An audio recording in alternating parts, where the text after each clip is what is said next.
not too long ago, I did a trailer reaction for a film called Broil, and it, it presented a very interesting premise, and I wasn't really sure how they were going to pay it off. Like, it could have been paid off very, very bad, but I was hoping they did something different.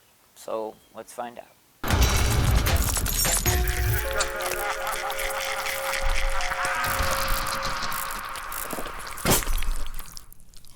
All right, got to let everybody know it's going to be a spoiler-filled review, so if you haven't seen it yet, go check it out.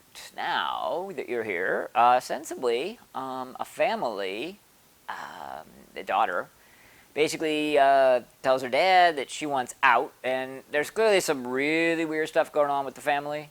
Like the granddaughter, and actually a really brilliant scene, I gotta give credit for this, is in trouble at high school with her principal, and the principal's wearing a cross that starts to glow red, like it's burning, and then she ends up ripping it off with no other context. It was very well done. Anyways, mom wants out, so grandpa says, okay, you could get out if I get your firstborn, the granddaughter.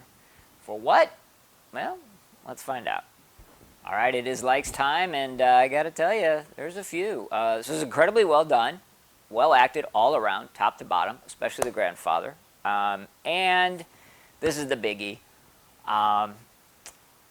They, in the trailer, toyed with it, and then in the film itself, toyed with the idea that to the casual observer, these would be vampires.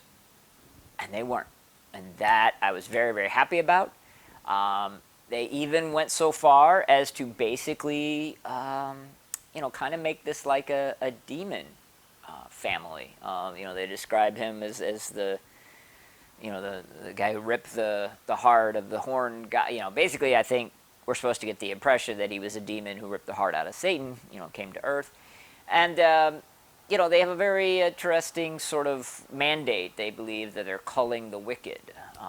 So you do get into the whole good guy, bad guy question, but they're not, vampire. Now, they share some similarities, not a lot, but yeah, very, very happy they didn't go the cheap, vampire route. And not that they did something necessarily new, but certainly different, haven't seen before. And speaking of different and haven't seen before, absolutely love the whole idea of all of it. Basically, it's this family, and they want out, and he's like, yeah, okay, well, you got to give me your firstborn. Okay, that's pretty cool. Then they hire this chef to try to kill him using this one sprout that can kill. It's very clever, very well written. Like I said, very well performed and top shelf. And they had very smart use of effects and makeup. And I'll tell you, man, they're human looking. And then at the very end, when the grandfather's about to bite it, he very quickly, like a quick cut, reverts to that demon form. And it's a great prosthetic job. Really looks good. But they saved it for that. It was, like I said, just very smart, very well played. Almost all around. All right, it is dislikes time, and I gotta tell you, boy, so they do the song and dance routine with vampires. They clearly establish they aren't vampires, and at the very end of the movie, when one of the daughters goes on to like attack, or one of the cousins, I don't know what the hell she is, she's got little vampire fangs, not little, but big vampire fangs. Why?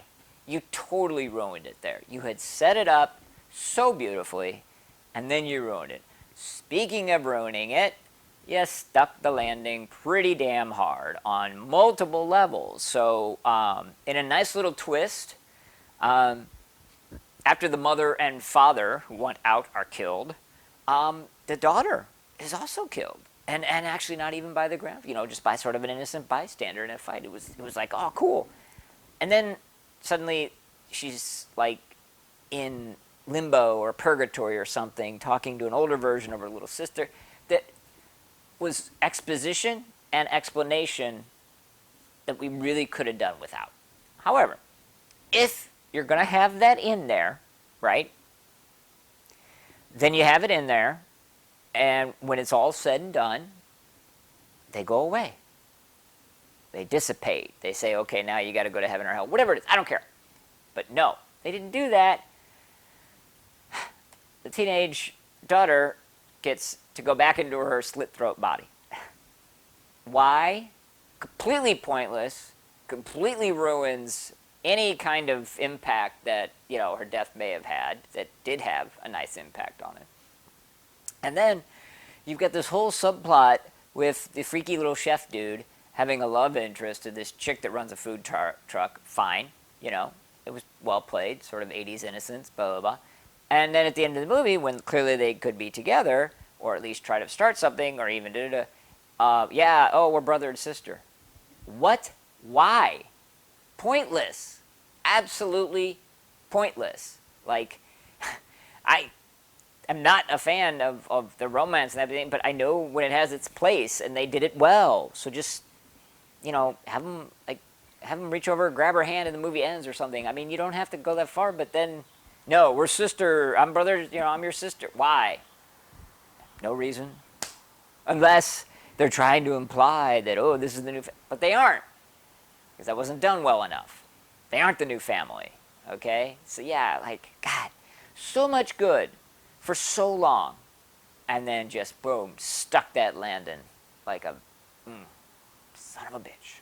All right, it is Pinhead time, and don't get me wrong, the ending is bad, and they did screw up, but really you should definitely see this. It's definitely worthwhile. It's definitely original. Very well done.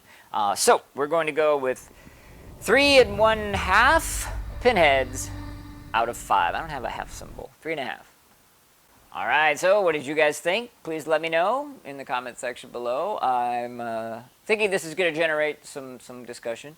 It might end up being one of those kind of love it or hate it type things, but either way, I want to know.